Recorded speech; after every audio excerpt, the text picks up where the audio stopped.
Hello and welcome to the Indie Dev Podcast. I'm your host, David Voiles. Joining me this week is Penka Kouneva. This composer is known for her exceptional talent and artistry, but as well as her uncommon passion. Her composing credits include games Prince of Persia, Transformers. She's also scored most recently on the Mummy Prodigium Strike VR game, and dozens of mobile games. She's also composed American Astronauts for a $30 million NASA exhibit called the Heroes and Legends, which is permanently housed at the Kennedy Space Center. Her score for 3D films and AR installations was recorded with a large orchestra. She's also a Universal Music released composer with the Woman Astronaut, an orchestral album.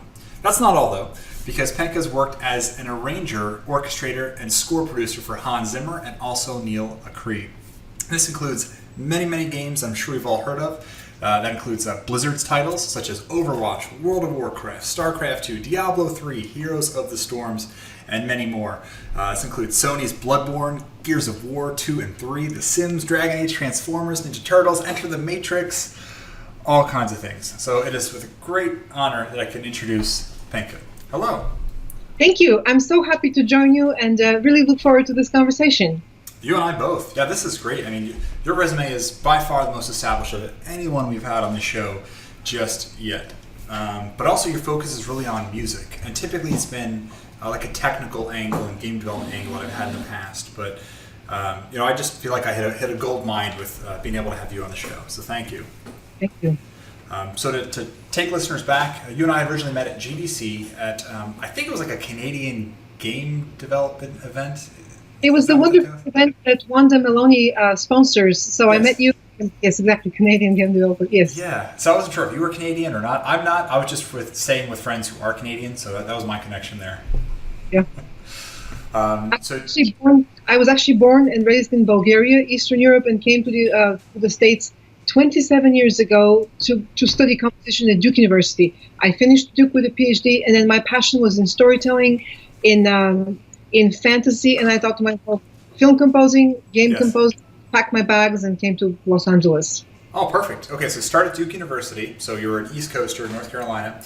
Yeah. Over to the West Coast in LA. And about what time was this, or what year? Do you know? 1999. That's the big year of me coming to Los Angeles. 99. Okay, so I mean, Hollywood as a whole was huge at that point. Matrix was just about to come out, the new Star Wars films, which would hit in 1999. What was that got your start? I mean, was it a chance encounter with somebody? Was it you just having raw talent and posting content online? What was it for you?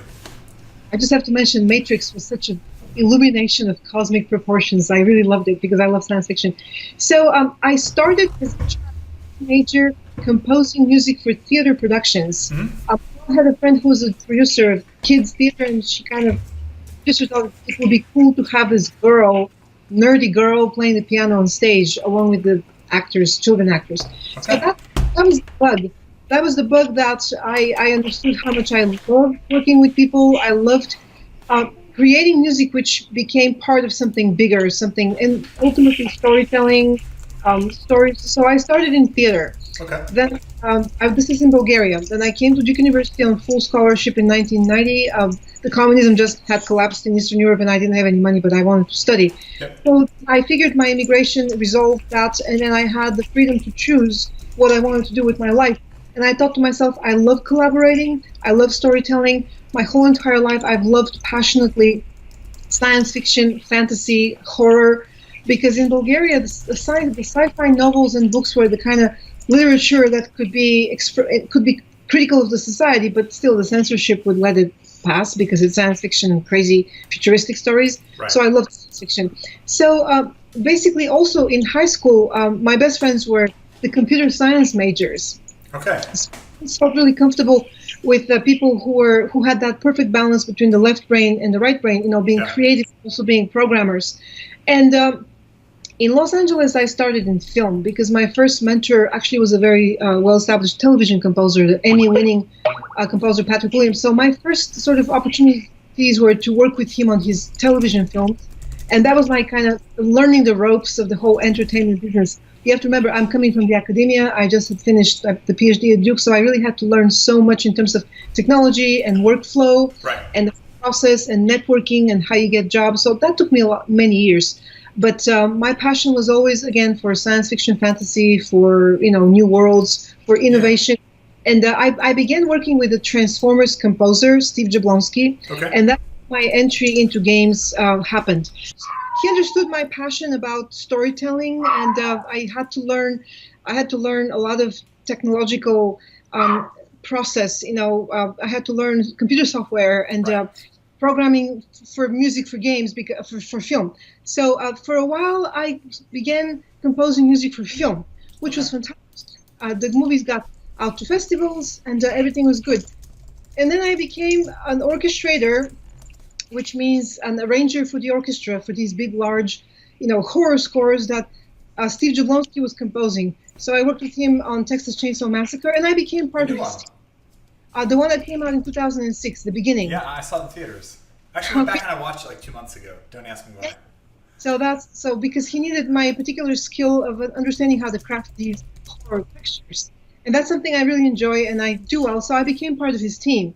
And a couple of years later, he opened the biggest door in my life by giving me a chance to compose on the Transformers game. And how I got the job, because I had been arranging on the Transformers film, and I knew the musical style, just the musical vernacular, very closely. And he was too busy and farmed out some of the game assignments to me. But of course, I'm an ambitious and brave person. That's good. And what I did, I told Steve, give me the hardest, most challenging, high level combat loops. Right. So my first assignments in video games were composing the high level combat loops on the Transformers game. Yeah. His team composer. So, and I thought to myself, I love this. This is awesome. It seems like a perfect match with my talent. I love the fact that the game developers and my bosses approved the music without any criticism, and I thought to myself, that's the lucky break that everybody who comes to Hollywood dreaming of a career in entertainment wants, because everybody wants to have a lucky break. And I recognized at that point I had to learn so much about games. I had to learn like a whole vernacular of PC games. Yeah. Because I've never had PC. I've always been on the Macintosh. So there were holes in my understanding of how, what games were. So I just plunged, and I just learned and learned and learned. For 1 year, I remember every night I would go to like a game producer's blog or composer's blogs, or Gamma Sutra, or like all the different. Just to basically really immerse myself in the whole game world, understand the language, understand how the game developers think, what are the kind of needs that they have in terms of sound, and also. There was just no going back. I fell in love passionately with game composing, with game audio, and with games. I mean, I started playing. We're avid gamers here in our household. Yeah. My husband plays a lot. I would say probably the two games that really made me a convert, like an instant convert, were BioShock 2, Uncharted 2. This is like 2009, the year of my conversion, the year of my transition from film to a bona fide game composer, and I just watched, played games, watched trailers on YouTube. I've read, blogs, just really immersed myself into the entire world as much as I could, cram knowledge in my head. That seems like you picked it up pretty fast, huh?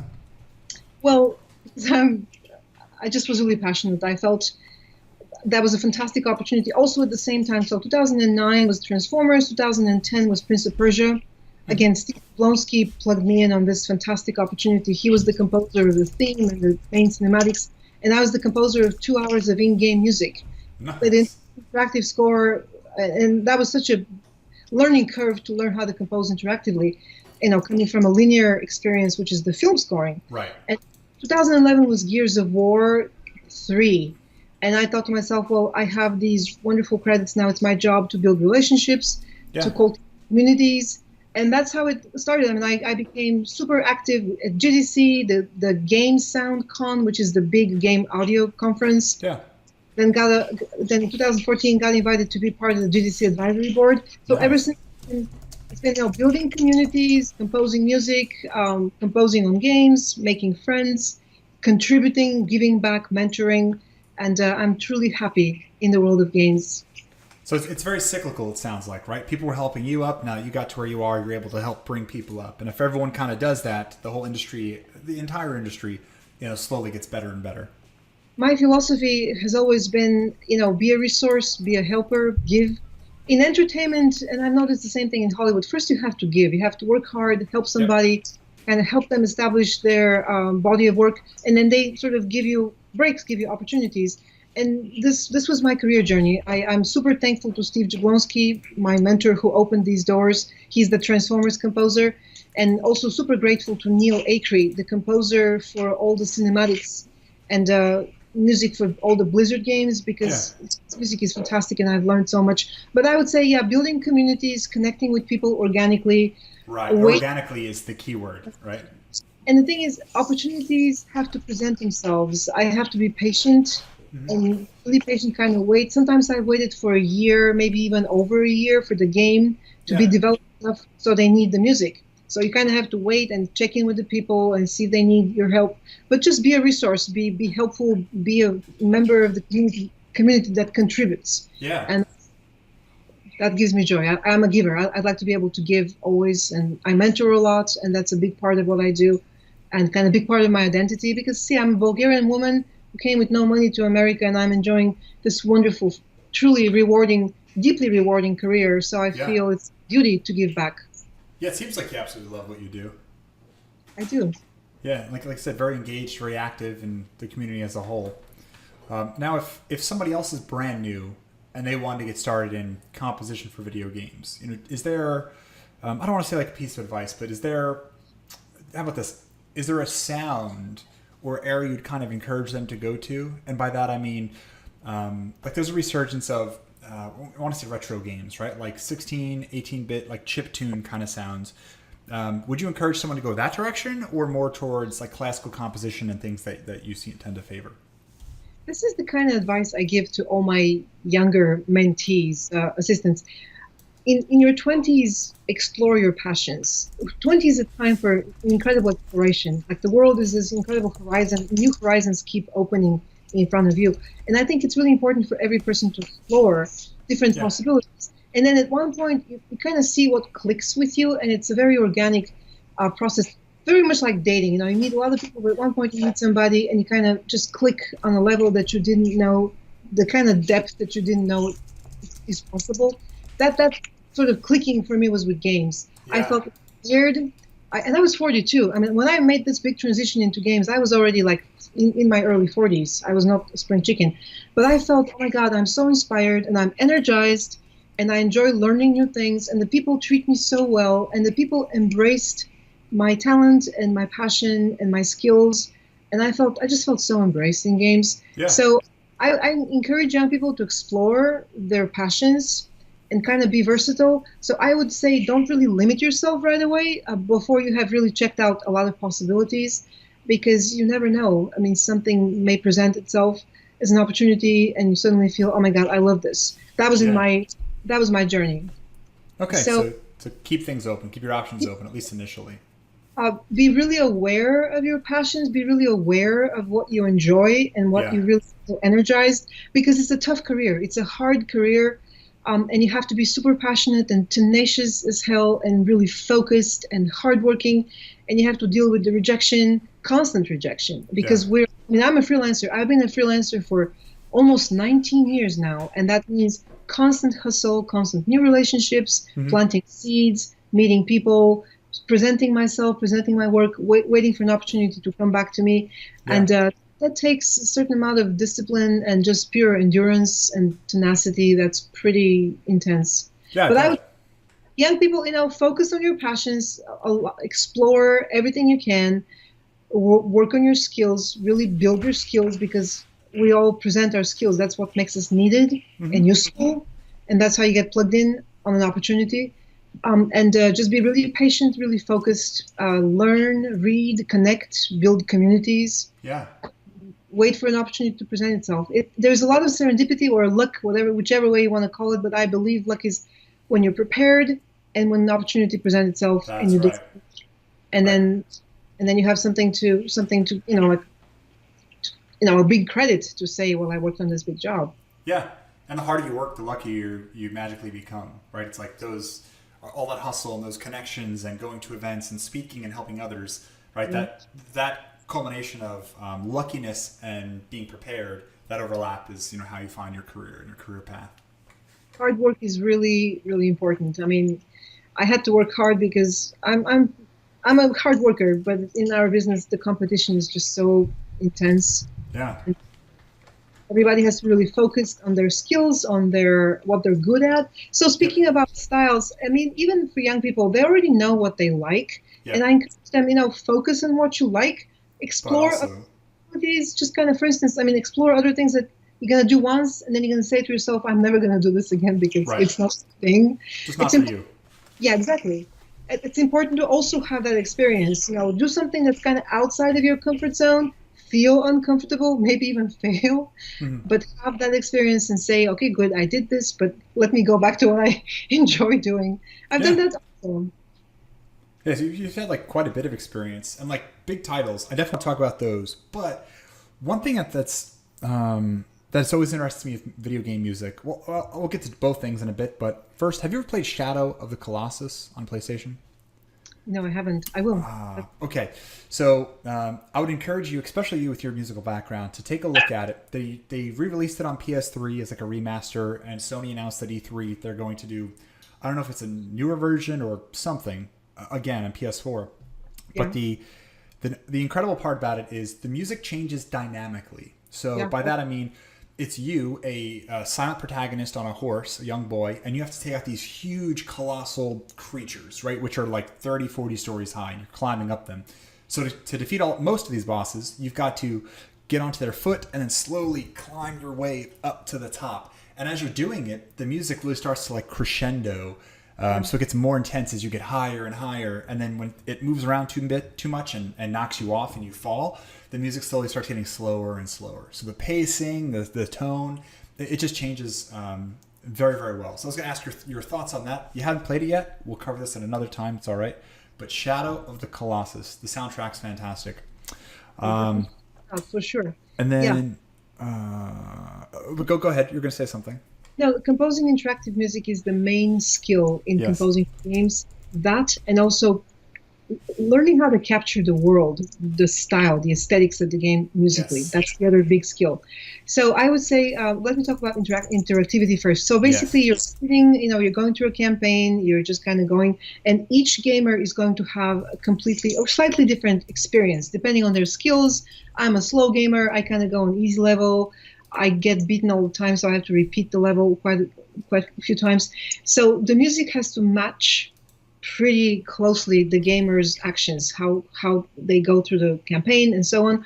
And so the music is always composed in such a way that it's super malleable, almost like Lego building blocks. You kind of climb the building blocks, you have different different pathing, depending on win or lose or repeat the level or stinger or new respawn, whatever.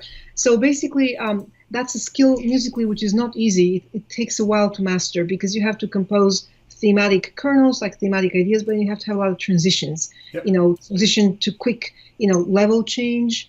And Ubisoft had one of the most complicated interactive systems to master musically because it's like layering pancakes. It's called the layered approach, where for ambient and low exploration, the music is very sparse. Mm-hmm. But as we kind of get into combat, low level or high combat, then more elements are being added to the same essential idea. So the music has to kind of work linearly, and also as things get piled up. So then and it's complicated to really craft well because you have to have chord changes and key changes, and keep the challenge is to keep it interesting and fresh without getting too repetitive and too boring. Right. Challenge is also to be super specific in terms of the density, because if it's too busy, then the player is going to be distracted and it's going to mute the music. If it's not busy enough, then it's not exciting enough. So one thing I learned in games, which I didn't learn in film, is that game scoring requires super specific approach. Like everything is so calibrated. The style is really specific. The texture, which is the density and activity, how busy the music is, that's also super specific. And but so that's the one thing, the interactive composing, which is hard technically.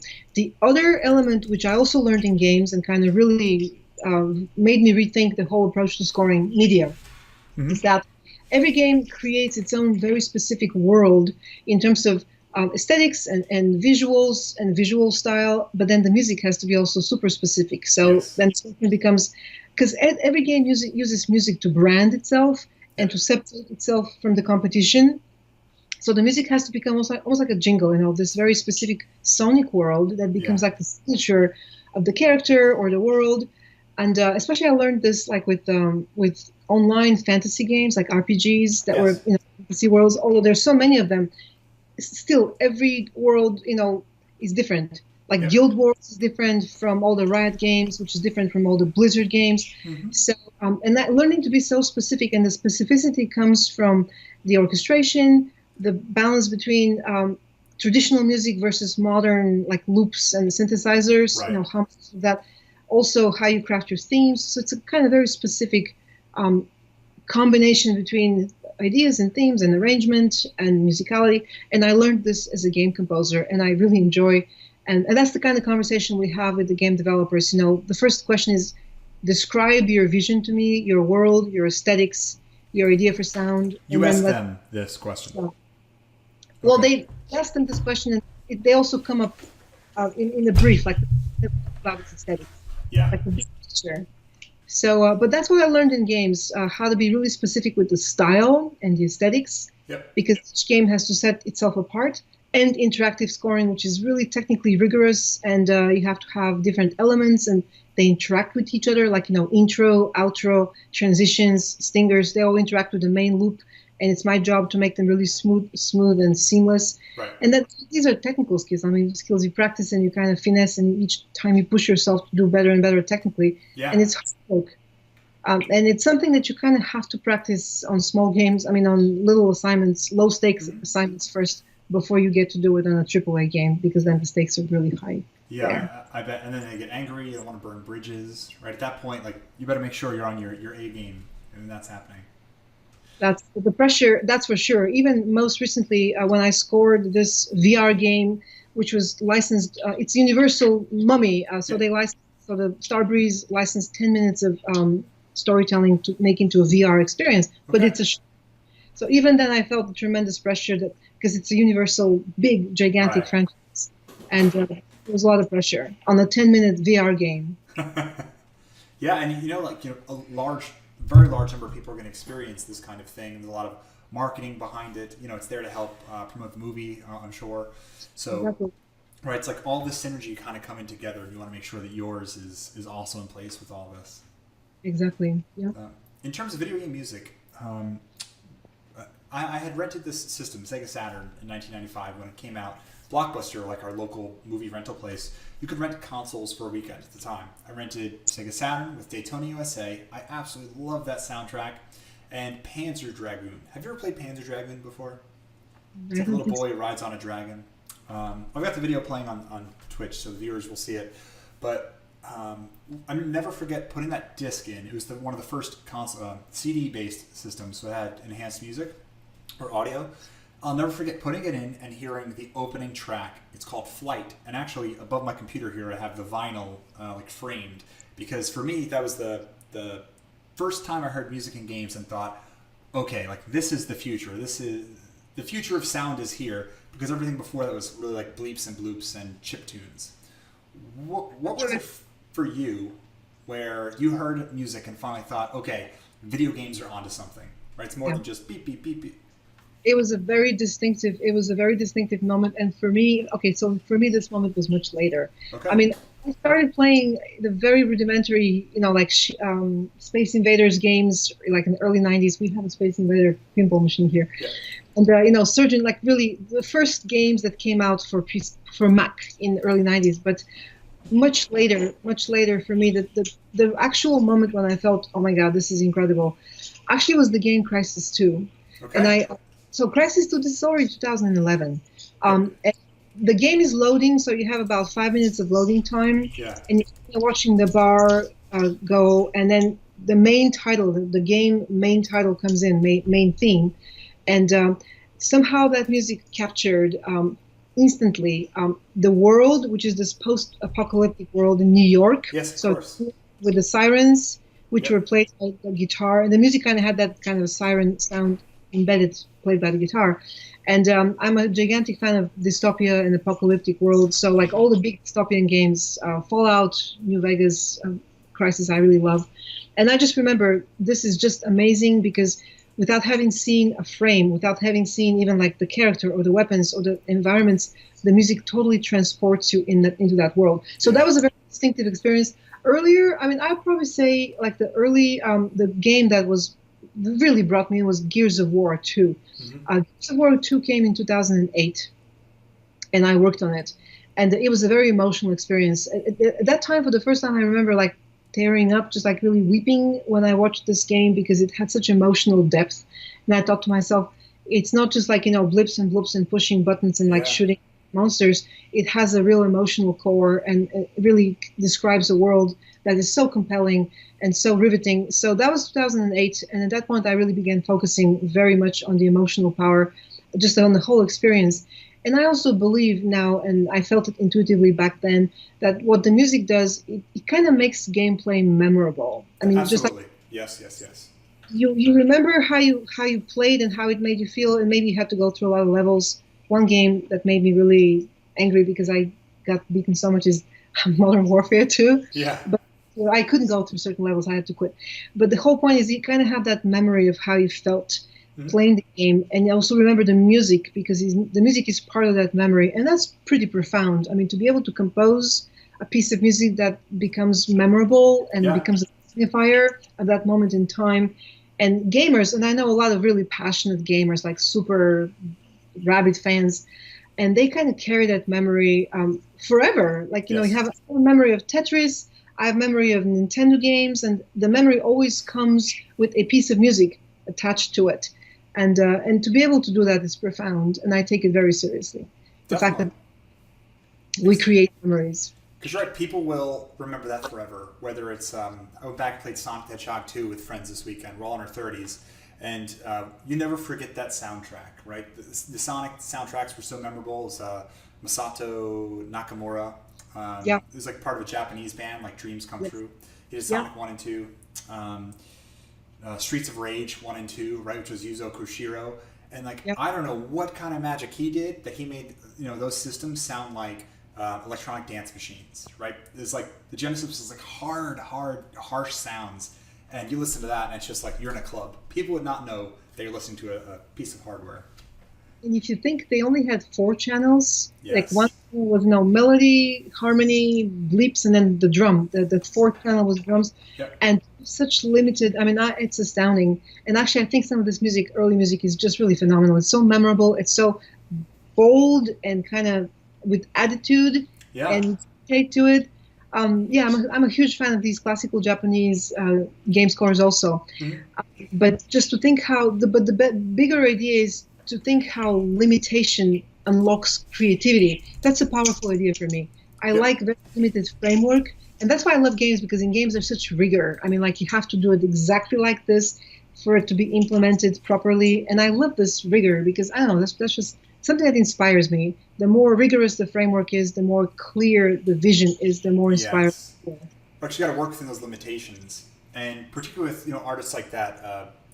Yuzo Koshiro, he was a huge fan. It was interesting because that game, or Streets of Rage, was huge in America, but it's a Japanese game made by a Japanese composer who loved Italian house music, right? Black Box and that song, Everybody.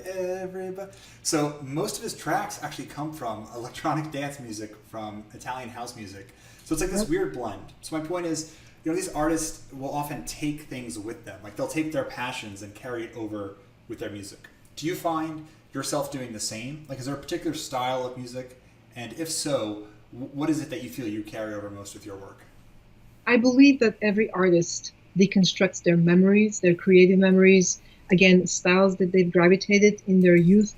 So I do exactly the same thing. Sometimes I joke, it's like stirring a big pot with marmalade, and you throw in all of your influences, all of the music that has inspired you.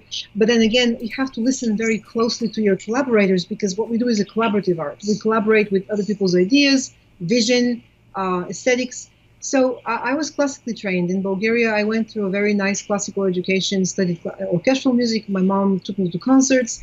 I was a pianist.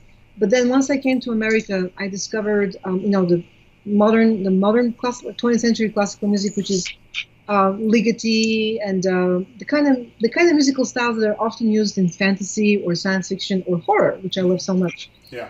Very dissonant and more like orchestral soundscapes. Yeah.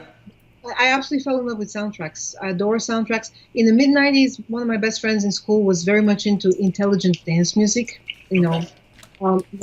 So he was so passionate, and then because he was my friend, I learned everything about mid '90s house and techno.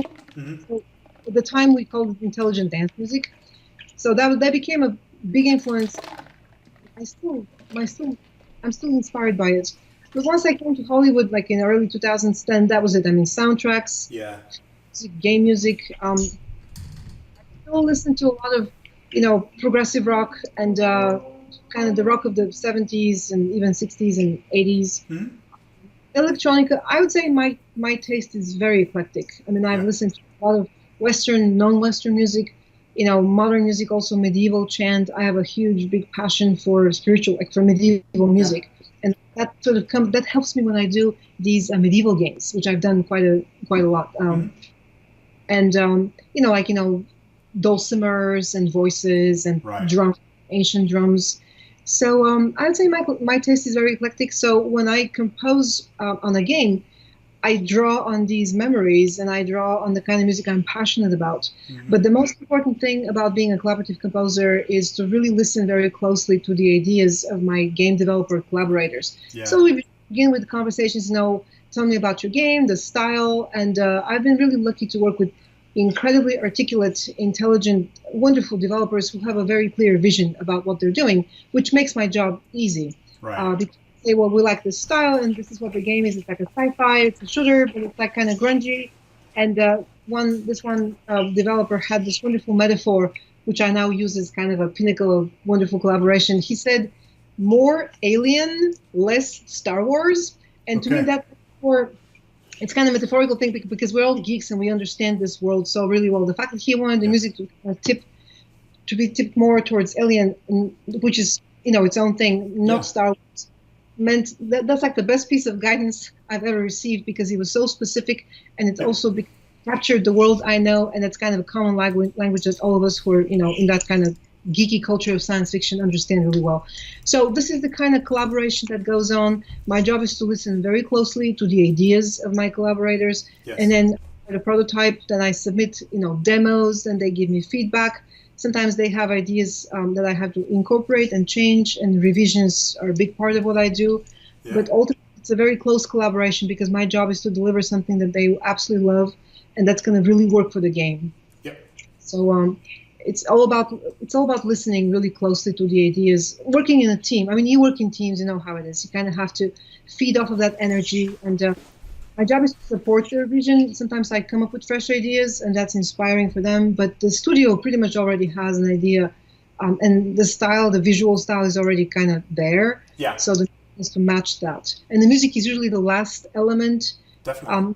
In audio, the last elements to be added to the game. So it's the visuals are there, the style, the lineage with the franchise, or just like I also love history. I love the history of the franchises, the history of technology. I'm kind of very much a history buff. So for me, knowing how previous games in the same genre or like previous installments of that same franchise were scored is a big thing. That's why I get on all these because I kind of like the history of the whole kind of genre, how that genre has been scored, in the past. Yeah, and to your point about people having memorable experiences, right? Like no one is ever going to forget that opening of Star Wars, da, da, da, da, right? And to your point about Alien before, that soundtrack by Jerry Goldsmith is just iconic. Whether it's the opening where the Nostromo ship is slowly flying in, and half that movie is the background sounds of the ship, right? Just kind of like that But they had Alien Isolation, which came out about 3 years ago. Yeah. And fantastic first-person shooter. They had the soundtrack. So much of it came back for that. And even hearing like the sounds from Alien 1, Alien 2, they just come back to your mind right away. And to your point about understanding the history of a lot of these films or games, even if people may not enjoy a game 100% of the time, the fact they can hear this audio, which reminds them of other films that they really enjoy, now they're kind of putting the whole piece together, right? It's pointing back to another point in time for them. Because you're part of this lineage, you're part of this kind of trajectory of how that IP, how that title developed. This is something I'm particularly passionate about. I really love history, and I really love to see how history reinvents itself or revitalizes itself. So, and about Alien, that sense of longing and the space is so alluring and almost like so sensual. So I love that, and I have such a visceral memory of how that felt when that score kind of Debussy sort of impressionistic space that we feel such an awe, but it's also so scary. And then, of course, Alien, it's a horror film. So yeah, music has that way of placing you into an emotion instantly, and you remember that emotion, and you remember that moment in time when you first watched Alien or Star Wars or something. And I really enjoy the power of giving that experience to my audience. It's a very powerful, amazing thing. Yeah, and it doesn't look like audio is going away anytime soon. Most recently we've seen a real resurgence with people having the ability to, let's say, more easily share their music online, both legally. Where previously, in the late 90s, early 2000s, we had Napster and Kazaa and Morpheus, LimeWire. So people were getting whatever they could. Now we have YouTube and things like Bandcamp, SoundCloud. Great way to share and sell your music, but also for people like me to discover it.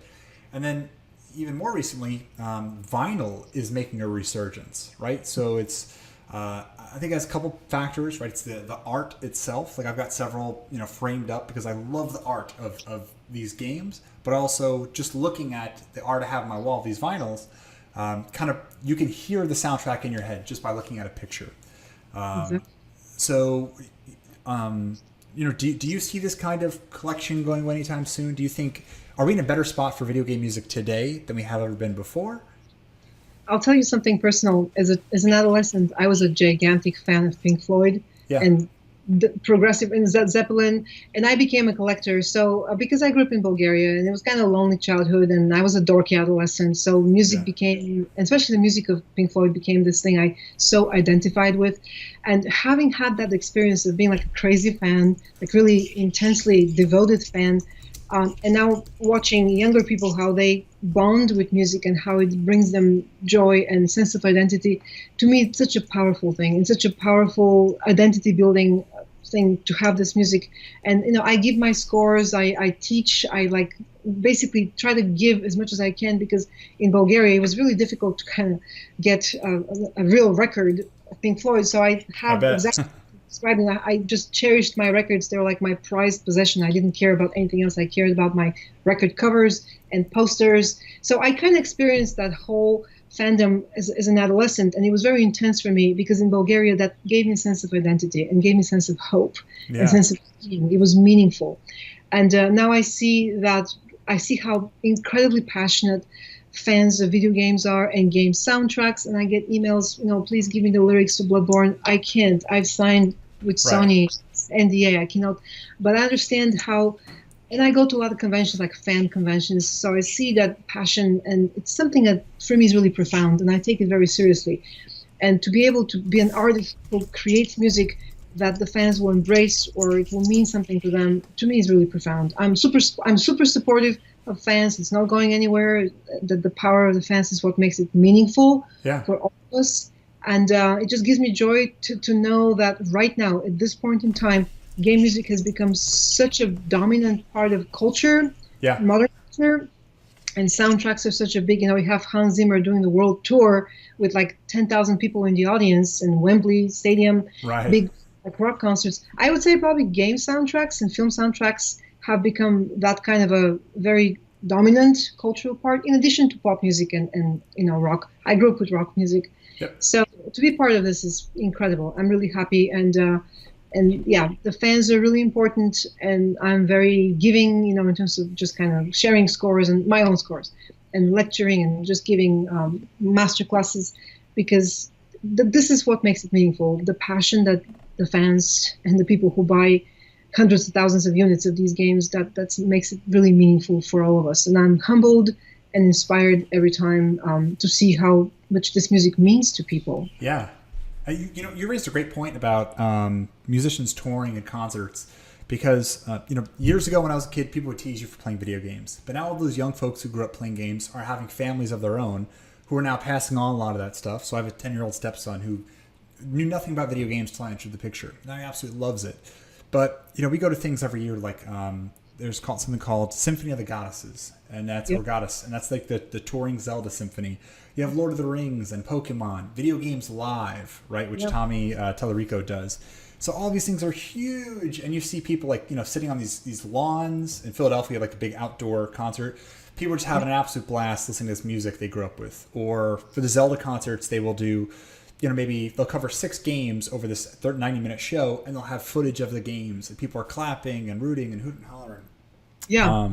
So it's great to see that this is not going away. It's only just getting bigger, especially as people pass this on to younger generations. So now, the entire house is into this and grows up with Yoshi and Mario and all of this. So I'm very glad you brought that up because I completely forgot it. I have an 11-year-old daughter, and she's like, Goat Simulator, Shark, all iPad games, some of them. And the thing is, that gives her sense of identity. There's a program called Twitch. There's a site, no, not Twitch, I'm sorry. It's an MIT site that's Scratch. Yeah. Scratch. So she spends hours and hours and hours on Scratch. That's good. Building games. Yeah, like games with cats and dogs. But the point I'm getting at is that gameplay and gaming is what gives identity to the generation, to our generation of my child and her friends. Yep. All talk about games, and they all have these communities, and that's a huge thing. Anything that contributes to how you build your identity, how you see yourself in the world, what kind of things make you passionate, to me is huge. Mm-hmm. And I encourage that. I mean, we have certain regimen for games. She cannot sit on an iPad all day. Right. She only on the weekend. But I see the joy it gives her and how she really identifies with that, and that's a powerful thing because I felt this when I was younger with rock music. Yeah. And then, in my life as a professional, I had to reinvent myself so many times, from a concert composer to a film composer to a game composer. And now I'm venturing out into virtual reality and augmented reality and kind of really wanting to be on the cutting edge. And each time as I ventured, I had to rebuild that skill set and that kind of sense of identity. I'm now a game composer. Yep. It's a whole kind of reinvention. It's a hard process. It's a very energizing process. Mm-hmm. You have to be fully committed and passionate and really believe in doing it. And I've always believed in following my passion. Perfect. Speaking of following passions, you mentioned conferences before. Have you gone to MagFest before, or do you plan on heading there? Music and Gaming Festival. Yeah, absolutely. I want to go to MagFest, and I've been going to GDC every year for 8 years. This is my 8th GDC. And I kind of avoided that big crash in the gaming industry around like mid-2000s. Yeah. So I sort of came into a time when it was sort of rejuvenating itself, and Gears of War came out, and so I do go to GDC. I'm also a big part of the biggest convention for sound, which is called Game SoundCon. It's now placed in Los Angeles. It's really awesome, just for professionals, for anybody who wants to learn. And then I've been. I go to a lot of conventions, but I haven't been to MAG. Yes, I do want to go. I go to Seattle. I go to different hubs of gaming, like Seattle, Austin. I've been to Montreal. I've been to North Carolina on the East Coast because they have a pretty nice, the East Coast Game Conference. Yeah. And everywhere I go, it's all about building communities, meeting people, kind of connecting with them, understanding what their passions are, what their challenges are. I always talk to game developers and ask them, tell me about what you do, about your challenges, about what your dreams. That's the kind of conversation. When I meet people, I don't tell them I'm a composer, hire me. No, I say talk to me about what you do, what your challenges are, what your dreams are. Where do you want to see yourself? What do you want this game to be or become? And these are the kind of conversations I always have with people, because it's all about people's dreams. Everybody has a dream, and my job is to help them and support their dreams as they are helping with my dreams. Nice. That's a fair trade. Kind of wrapping up here, what's next for you? Right now, I'm actually scoring a sci-fi feature film, which is really good, in a casual game, like Candy Crush, a casual online game. More trying to get more VR games, because I just had this big mummy game. So cultivating relationships. So the answer is always, I have a job right now, and at the same time, I'm planting seeds for my next job. Right. That's what it is. That's a very good way of looking at it. Okay. So the way I wrap up every show is I take a question that the previous guest had asked, and now I want to ask you that question. And immediately after, I would like for you to come up with a question for whoever comes on next. You ready? Okay. Totally. I have a question. So last person I had on was Kenny Roy. He runs a company called Acronics over there in LA as well. They do like 3D visualizations and things. So his question was, it's actually kind of similar to what I asked before. When you were gaming, what was the biggest aha moment you've ever had in a game? What choice that would have made... I'm trying to understand this question. What choice that you've made would affect the player? Okay. Was it a choice that would have affected the player? Like, was it great camera position, a specific type of animation, a specific sound? So when you're playing a game, was there ever that moment where something just, a light bulb went off in your head? And what was it? Probably something that has to do with how the level was structured, how the campaign was structured. Mm-hmm. So, like, as I'm going down on the campaign, something I probably become more aware. Most recently, I was absolutely in love with Horizon Zero Dawn. Okay. That's one game that spoke to me so much, and I connected on so many levels. So probably something with how the level was structured that inspired me or challenged me, or I get beaten by the bosses, so sometimes I have to repeat. But I would say probably, for me, it will be just the structure, because I also think very structurally. I would probably say the level design. Yeah. The aha moment is, okay, so this is how they want me to go. That's how I beat the boss. So it's something that maybe I was beaten once and understood something without cheating. Next time when I played the level, how to do it. So I'll probably say level design. Okay. And now, what is your question for the next person we have on? Come on, put you on the spot, but... No. I have a question which I ask everybody. Okay.